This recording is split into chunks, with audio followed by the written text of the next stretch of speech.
Plastic सर्जरीची सुरुवात कधी झाली आणि का झाली? तुम्हाला सांगताना हा अभिमान वाटतो की प्लास्टिक सर्जरीची सुरुवात ही भारतामधनं झाली. फादर ऑफ प्लास्टिक सर्जरी आपण ज्यांना म्हणतो त्यांचं नाव आहे सुश्रुता. त्यांनी ही सगळ्यात पहिले सुरुवात केली सर्जिकल ॲक्युमेन असलेल्या सर्जरीची. सुश्रुता हे डेड बॉडीजवरती असं कट घेऊन वेगवेगळे प्रकारचे फ्लॅप्स जे आपण म्हणतो, मास म्हणतो, ते घेऊन खड्डा बुजवायचा प्रयत्न करत होते. सगळ्यात पहिली प्लास्टिक सर्जरी केलेली म्हणजे नाकामध्ये खड्डा होता, नाकावरती मोठा.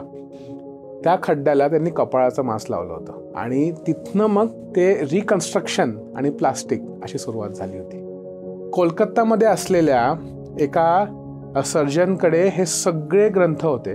जेव्हा इन्व्हेजन झालं, ब्रिटिश इन्व्हेजन, तेव्हा ते सगळे ग्रंथ आपले ब्रिटिशांकडे गेले आणि मग हळूहळू वेगळे इंग्लिश टर्म्स आणि वेगळे ॲडव्हान्समेंट्स हे सगळे त्याच्या बेसिसवरती पुढे होत गेले. सो तिथनं मग त्यांचे मॉडिफिकेशन्स येत गेले. याचा अर्थ असा नाही की आपण काहीच कॉन्ट्रीब्युशन केलं नाही. आपले खूप कॉन्ट्रीब्युशन्स आहेत प्लास्टिक सर्जरीमध्ये, सांगावे तेवढे कमी आहेत, पण नावं सगळी त्यांची दिली जातात.